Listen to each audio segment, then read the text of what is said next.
Hello everyone and welcome back to my channel. First of all, I just want to say a massive, biggest ever thank you to everybody who has subscribed to me. I just hit 400 subscribers this morning. Thank you guys so much. I mean, obviously, if you hit subscribe, it means you like the content and you want to see more. Thank you. Every time I get a new subscriber, it's like the biggest confidence boost. It's like, oh, so another person wants to see more videos. Okay. So any comment, any like, any subscribe that you give me, I do see it and it does mean the world to me. I love reading your comments. There's a few of you that have been commenting on my videos since the beginning and I do know who you are and I always look forward to seeing your comments and your thoughts.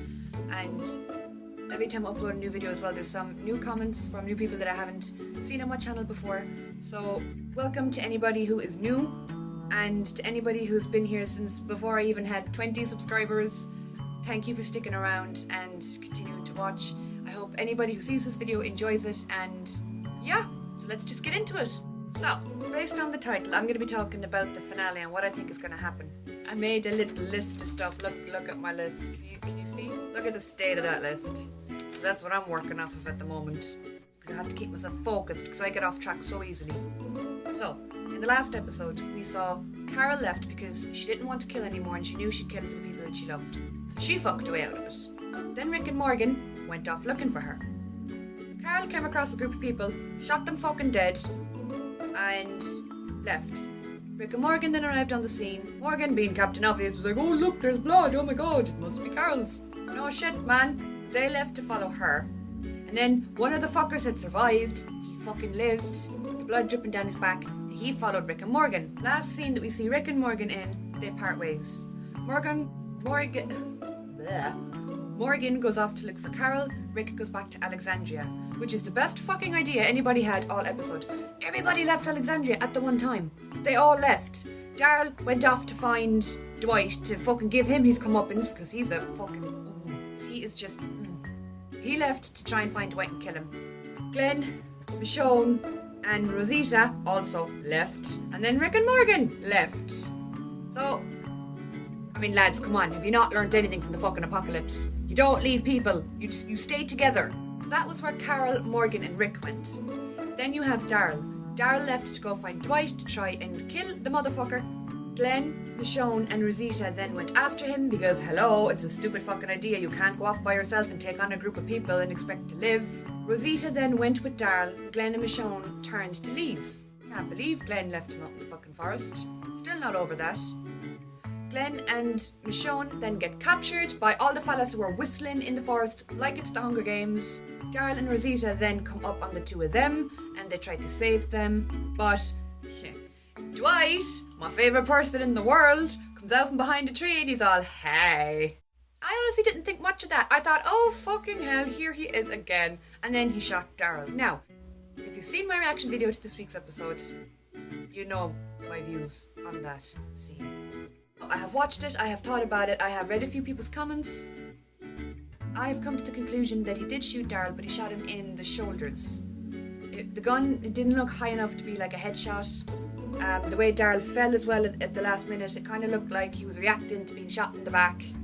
I've never seen anyone really react to being shot in the back. But I think Daryl is okay. I think that he did get shot by Dwight, but I think he's fine. I mean, if you look at your man, when Carol had the gun up her little sleeve, when she shot everybody, most of the people survived that shootout. So, and then you had the fella with the gunshot wound on the back go across the field after Rick and Morgan. So if he can survive that, pretty sure Daryl can survive a little gunshot.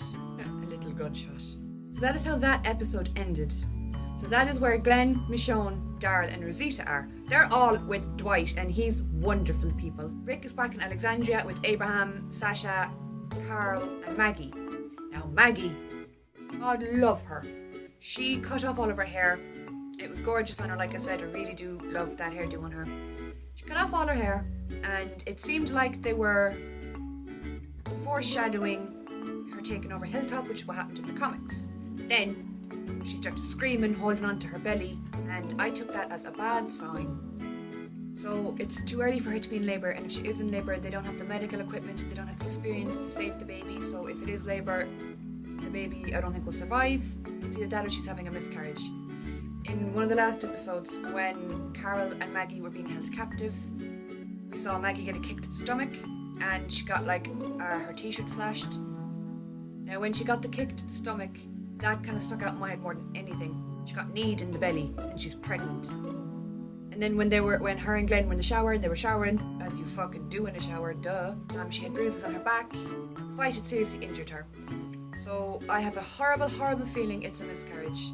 That's where everyone is now, going into the finale. Oh, another thing I wanted to point out as well was I rewatched the episode last night with my mother, and I saw the gun that Carol was holding. It had Lucille on it.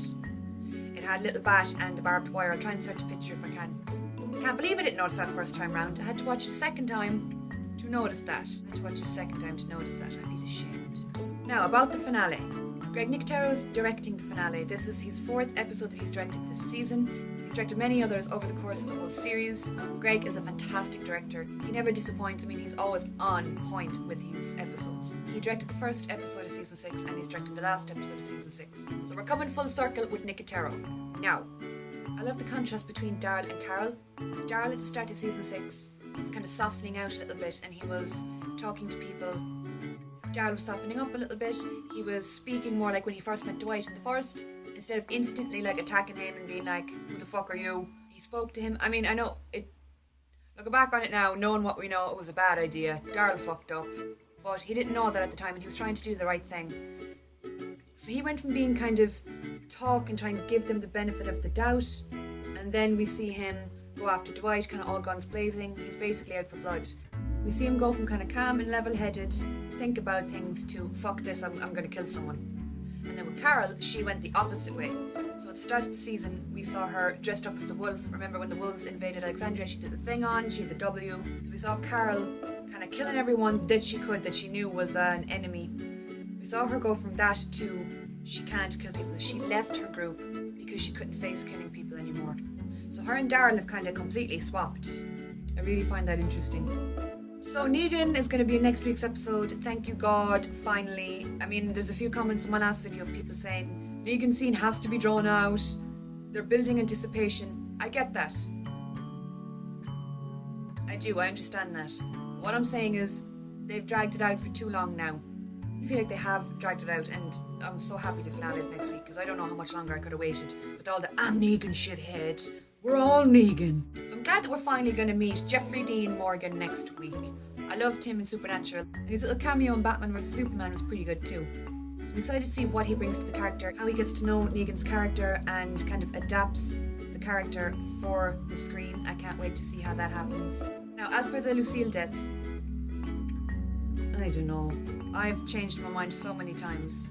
So we know there's a list of a few people that are on IMDb, and they're kind of rumoured to be in the finale, but all these people are dead. So you have Merle, you have Beth, I think Shane is there as well. Obviously these people are going to have to appear as like visions, like the way Laurie did when she died and she was rubbing her belly looking at Rick. These people are going to have to be visions. So Beth and Merle are the two that have me worried. If Daryl was to die or to be on the brink of death, those two characters I would link up with Daryl. If you look back on season 2, when he shot himself with the arrow, he saw Merle. So if he was to die or be in extreme pain or be close to death again, I could see that happening again. I could also understand why Beth would fit into that scene with him. I mean, the whole episode still is, to this day, my favourite episode of The Walking Dead. It's so intimate, it's so simple, and it's very character driven. So as we saw, Dal got shot, he got very seriously injured. So that could kind of explain why he'd see Merle and Beth. Now if Maggie was to die, Maggie would see Beth as well, and I'm aware of that. And then you have the problems with Maggie's pregnancy. I don't see Maggie being Lucille, I could be wrong, but I don't see that happening. Michonne, I reckon, is in trouble. Michonne and Rick haven't really been in the last few episodes. They've been kind of quietly Michonning off screen. Michonne kind of has everything she wants now, like she's happy. She's with Rick and they do seem really adorable and really happy together. But she has just been captured and Rick isn't aware.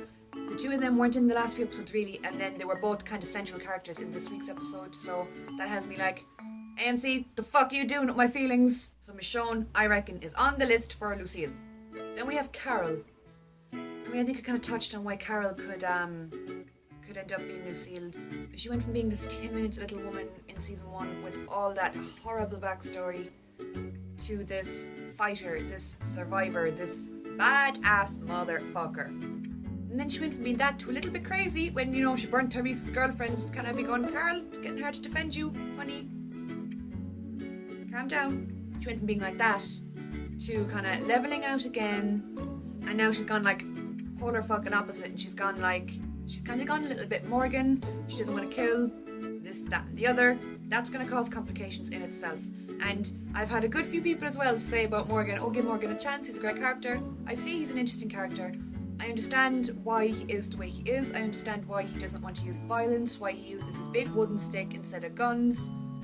But I'm just saying, Carol leaving is Morgan's fault. If Morgan hadn't planted all those little seeds in her head, I don't think Carol would have snapped. I don't think Carol would have really contemplated what she was doing. I think she'd still be in Alexandria, and I think she'd be okay. She wouldn't have gone off leaving because she thinks leaving's the best thing to do because she doesn't want to hurt people. That is Morgan talking in her head. So Daryl and Carol, if they were captured by Negan, and if they were in the room with, say, Michonne, Maggie, Rick, and Glenn, if they were in the room with them, I could see Carol or Daryl volunteering themselves to be killed. It's the weirdest sentence I've ever said. I could see them kind of stepping up and trying to be like, oh no, take me instead, leave them alone. And then finally we have Glenn. Now, anybody who's read the comics thinks that's too obvious, they're not gonna kill him that way on screen. And then we had the whole dumpster scene where they teased his death. So everyone's going, no, they'll leave Glenn alone. AMC are known for their curveballs. They love keeping people guessing and shocking people. Already seen them switch a death. They gave Abraham's death to poor Denise Crater. So they've already swapped a death recently. And like, Glenn and Maggie have been solid since they got together. Like, they've never properly had an argument. They've never hinted at breaking up. Every time they've been separated, they've found each other. You had on the road to Terminus, they got back together. And that seemed impossible. On the road to Terminus, when Maggie was searching for Glenn and Glenn was searching for Maggie, it seemed impossible that they were going to find each other, but they did. And then when Maggie and Carol were captured by them bitches that kicked the crater in the belly, when they were captured by them, Glenn was the first face she saw when she got out. So it's kind of like this sugary, sweet romance where they are solid, like nothing can break them apart. That's why I could see AMC killing Glenn, because there's the fact that she's pregnant, there's the fact that her and Glenn, like literally, they're so solid. It is cute, but like, I could see Glenn being killed off. And then when Glenn was leaving Alexandria, you could see her in the rear view mirror, just standing there watching him. It was really kind of somber. So I could see them killing Glenn just for the shock factor. Because everyone just presumes, oh, Glenn is safe. So I have come full circle again, and I think Glenn is up near the very tippity top of my list of being Lucilles. Sorry, Glenn. Daryl, it is a possible, like, I can see him dying soon, but I don't know necessarily if it's in the Lucilles scene, but I do see them killing him soon. I just have a feeling that we'll see a smaller character die as well. Like I said in many of my videos, I don't think they'll just kill one person and leave it at that. I have a feeling they could kill someone big like Glenn or Carol or Michonne or Glenn. Yeah, I think that's my list of people. I could see them killing one of them and then killing a smaller character like Rosita or Abraham. And if we did see Glenn die, then I have a feeling the whole storyline would just be shook up. Like, then Maggie really could take over Hilltop. You don't know then what would happen with Maggie, or would the dynamics of the group change. As excited as I am to see Jeffrey Dean Morgan take on the role of Negan, I'm dreading him. I don't want that fucker to come on screen at all. He's going to kill someone I like. I love everyone on the show. I mean, I know I give Morgan a lot of slack, and I do. But, like, I love everybody on the show. There's some characters that I love more than others. Daryl. I don't want to see anyone leave. I mean, the cast that we have now, we've grown so used to, we've grown so attached to. People can relate to them, and they see similarities between themselves and a character. I don't want to see anybody go. Why doesn't Negan Lucille himself? Doesn't he run into the bat? Why doesn't Dwight Lucille Negan? Why doesn't Negan Lucille Dwight? Those are just a few of my little predictions and kind of thoughts about the last episode that we saw and the next episode, which is the finale. As always, lads, I hope you enjoyed. Thank you for getting me to 400 subscribers. I love each and every one of you. You're all brilliant and amazing. I'm sprinkling all the Irish good feelings on you. That sounded wrong. Oh, Oh, and another thing I want to say just before I end this video is I got a Walking Dead related tattoo. I don't know if it was in frame for the video, but I got a Walking Dead related tattoo that I designed myself, and well, I came up with the concept myself. And I've been so excited to show it off, but it has been like, you know, you get a tattoo and it's scabby and it's gross looking, so I couldn't show it, but I can show it now because it's kind of almost half healed. So that is my watercolor Cherokee Rose tattoo, and the watercolor extends around to like the back of my arm. I don't know if you can see that. One of my favourite episodes of The Walking Dead was Cherokee Rose. I loved that scene between Daryl and Carol when he gives her the little Cherokee Rose in the beer bottle, just because when you feel low, when you feel like you have nothing left to give at all, you want somebody to come along and to tell you that it's okay. You'd want someone to give you a little sign of hope. And that's kind of what Daryl did for Carol. I love the story behind the Cherokee Rose. So that's why I decided to get the... Oh, you can see it. Look at it there. That's why I decided to get the Cherokee Rose tattoo. Has that ray of light been on me for the whole fucking video? It's the stupid blinds. I film in front of my window so I can get like natural light. Look at it. I can make it move. So as always, I hope you guys enjoyed, and I'll talk to you all soon.